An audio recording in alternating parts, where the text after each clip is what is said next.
Olá, boa tarde para você. Jornal da Tarde no ar, ao vivo, nessa sexta-feira, dia 26 de junho. A gente está chegando aqui com as notícias desse finzinho de semana. Semana bastante movimentada de notícias, de informações em Mato Grosso, não é? E Mato Grosso enfrentou ontem o pior dia da pandemia até agora. Em 24 horas, foram 31 mortes. E mais 1.036 novos casos de pacientes infectados com o novo coronavírus. Já passamos dos 12.600 confirmados, com 476 mortes em decorrência da doença, infelizmente. E em meio a essa crise, a Secretaria Estadual de Saúde informou hoje que a situação da taxa de ocupação dos leitos públicos de UTI é crítica, à margem dos 90%. As equipes de regulação encontram muita dificuldade para transferir os pacientes para os leitos de terapia intensiva, UTIs. Por enquanto, só há leitos de retaguarda. A gestão estadual, em parceria com as prefeituras, trabalha na ampliação de novos leitos, mas tem inclusive dificuldades para encontrar profissionais capacitados para isso. Em Várzea Grande, já não há mais vagas. Há 15 dias, a dona Albertina Isaura Fortes, de 83 anos, morreu.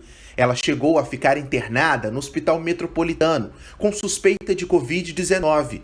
O resultado ainda não saiu.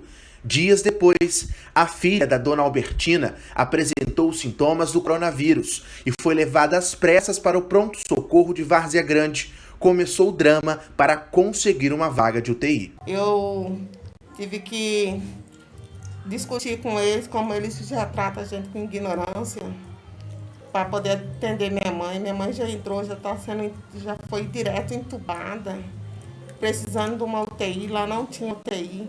Tive que pedir ajuda ao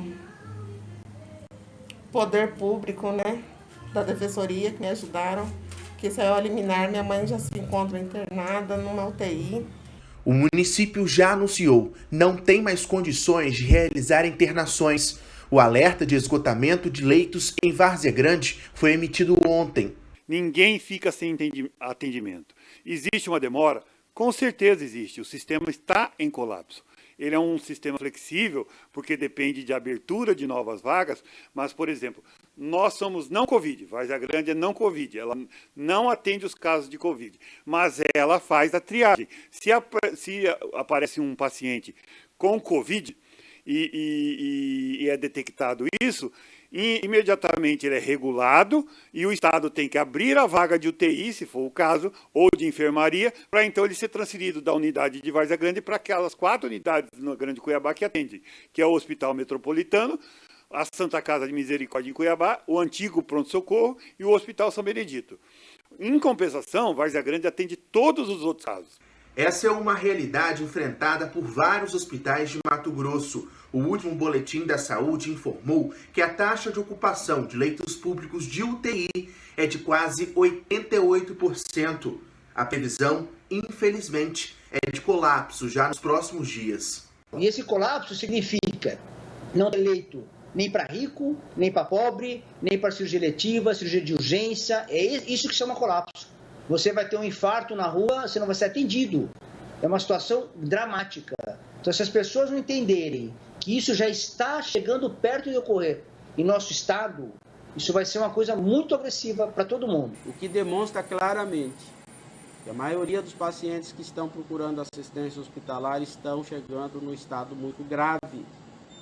Porque na atenção primária, na atenção secundária, esses pacientes não estão encontrando a receptividade que deveria ter. Quem puder ficar em casa, que fique em casa, porque as coisas estão difíceis.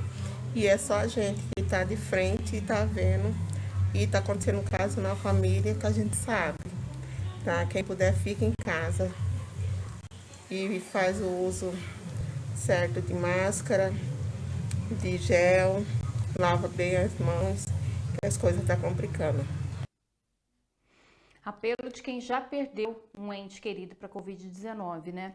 Lembrando que essa entrevista do secretário Gilberto Figueiredo foi a última essa semana, a última coletiva online no dia 24, antes dele ser confirmado com resultado positivo para a Covid-19 nessa quinta-feira. Agora Gilberto está em isolamento domiciliar, ainda sem sintomas específicos de coronavírus, mas cumprindo a quarentena.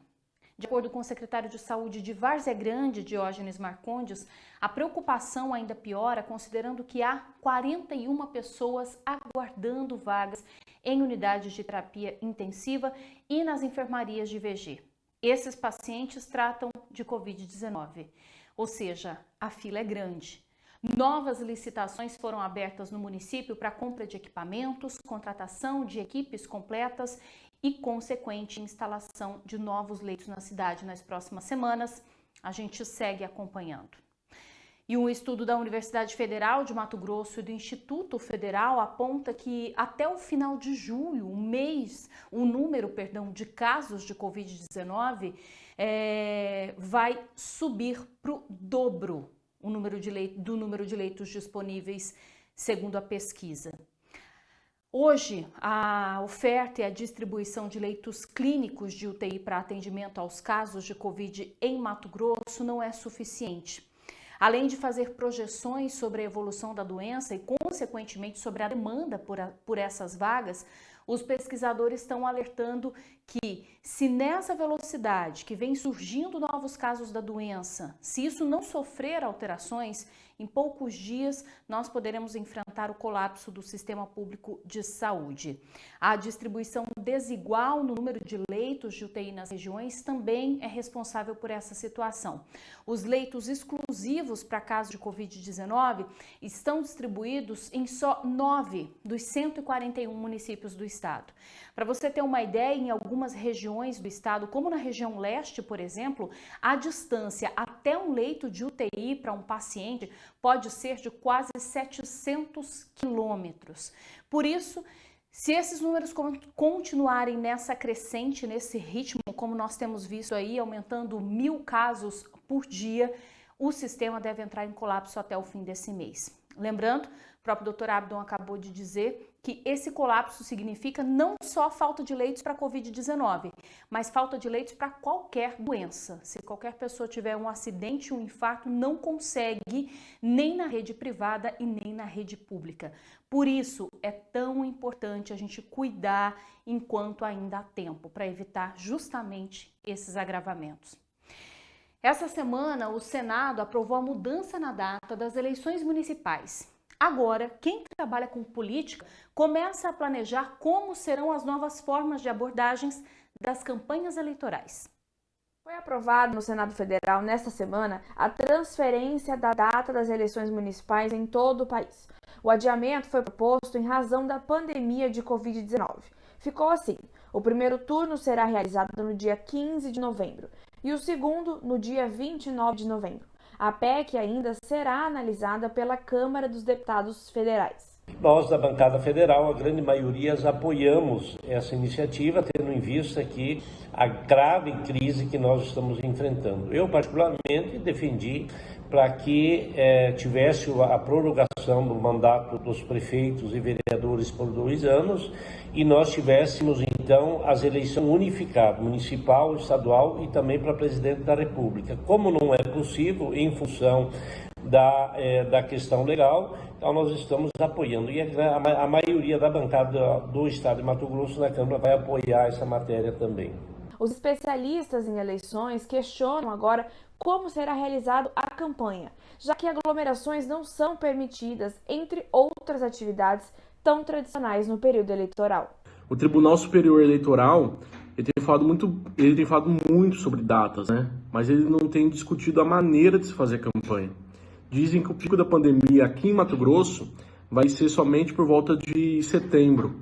Já vi algumas autoridades falando sobre isso. Se for isso mesmo, como é que as autoridades vão lidar, por exemplo, com os arrastões em uma campanha, né? Mais do que isso, de qualquer maneira, os políticos eles vão ter que aprender a fazer campanha diferente, praticamente 100% midiática, digital, vai ser uma campanha totalmente diferente. Dificilmente as pessoas elas vão aceitar receber em suas casas os políticos. Dificilmente as pessoas vão querer sair de suas casas para ir em reuniões políticas.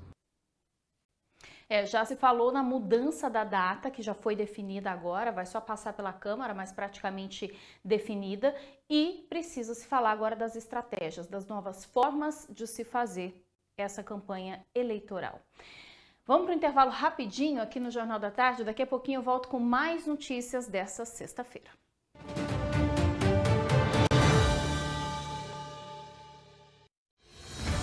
Ações de combate ao coronavírus fazem parte do trabalho da Assembleia Legislativa, como solicitar a redução de imposto nos produtos de proteção à Covid-19 e garantir a distribuição de máscaras faciais a famílias carentes e servidores públicos.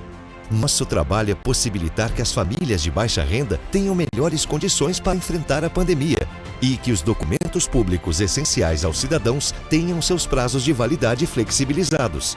Neste momento de distanciamento, buscamos novos caminhos para ficar perto da população, mesmo que seja por meios virtuais.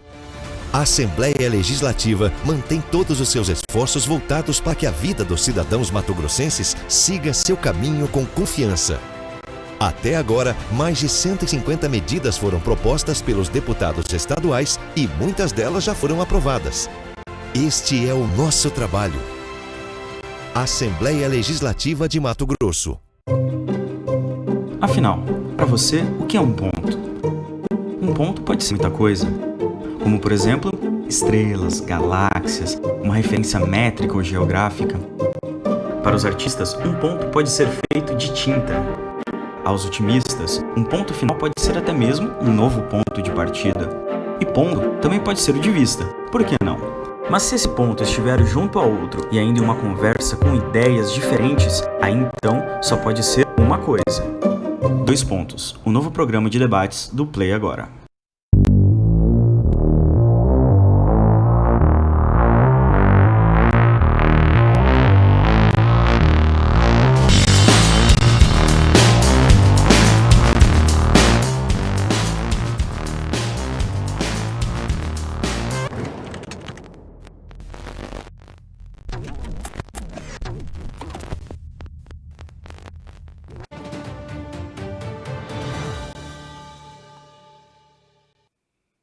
De volta com as notícias do Jornal da Tarde ao vivo para você nessa sexta-feira. Vamos falar de uma coisa boa agora para dar uma aliviada. Que tal uma festa junina? Não pode, né? Mas e uma festa junina na caixa ou num pacote?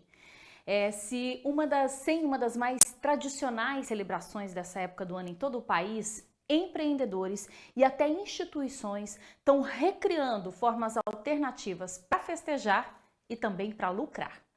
Neste ano, o que vai ficar são apenas as lembranças de uma das mais tradicionais festas brasileiras, a festa junina. Para a família de Marciane, que realiza esse evento há gerações, a falta será grande. Esse ano seria a 11ª festa, mas por causa da pandemia a gente resolveu não fazer, até mesmo pela segurança de todos, né? E aí, com o coração triste, apertado, porque é uma festa que a gente já espera, por exemplo, ela acaba e a gente já começa a preparar para o outro ano. Para não perder a tradição e atender os amantes de arraiais, surgiram as festas na caixa. Nelas vem cocada, pé de moleque, paçoca, bolo de milho, pipoca. E na caixa para 2 pessoas ainda vem um pacotinho com bandeirolas, quentão e canjica. A Casa Espírita Alta de Souza também está fazendo caixas juninas para ajudar na manutenção da instituição e na compra de cestas básicas para famílias carentes. As contas para serem pagas ainda, tem toda a manutenção da casa, né? E também para estar confeccionando cestas básicas para a gente estar doando nesse momento. Esta família também criou seu próprio negócio durante a pandemia, a Paçoca da Nega, e garante um arraiá tipicamente cuiabano com entrega de combos juninos. Então, quando eu visualizei que essas pessoas elas não teriam a Maria Isabel, não teriam a farofa de banana, o bolinho de arroz, eu falei, aqui está uma oportunidade de mercado. Chamei minha mãe para o desafio. Falei, mãe, e aí? Você acha que dá conta? Acha que a gente consegue? Ela falou, Sara, bora. E aí eu comecei principalmente pelos meus amigos. O que nós temos? O que podemos fazer? Paçoca de pilão. Aí a ideia era só essa, mas de repente surgiu outras ideias e está sendo uma experiência muito boa, que eu estou fazendo a coisa que eu gosto também, né? Que, já que eu não posso estar na escola trabalhando com meus alunos, dando as minhas aulas, eu estou fazendo uma outra coisa que eu gosto muito, que é cozinhar. Que ideia legal, né? E ainda trabalhando em família. Isso é que é o mais interessante, mais importante. Ganhando um dinheirinho nessa época em que tem muita gente aí precisando. Bom, não se esqueça que Cuiabá e Várzea Grande está em quarentena obrigatória pelos próximos 15 dias, somente serviços essenciais funcionando. Em Cuiabá ainda tem toque de recolher começando às 10 horas da noite até às 5 horas da manhã. Tome muito cuidado, você viu a situação dos leitos de UTI, as autoridades falando, especialistas dizendo que estamos chegando a um colapso. Então, cuide-se para que a situação não se agrave ainda mais. No nosso portal, mais tarde, tem o Play Agora Entrevista. A gente bateu um papo com o presidente da Fiente, Gustavo Oliveira, e ele vai falar sobre como Mato Grosso, mesmo durante essa pandemia, ainda tem potencial para conseguir investimentos esse ano. Ah, e tem uma novidade também. Inscrições de processo seletivo que estão abertos para você que tem o ensino médio na Fiente. É às 6 da tarde. Obrigada pela sua companhia, aproveite bastante o seu fim de semana, mas com muito cuidado. E a gente se vê.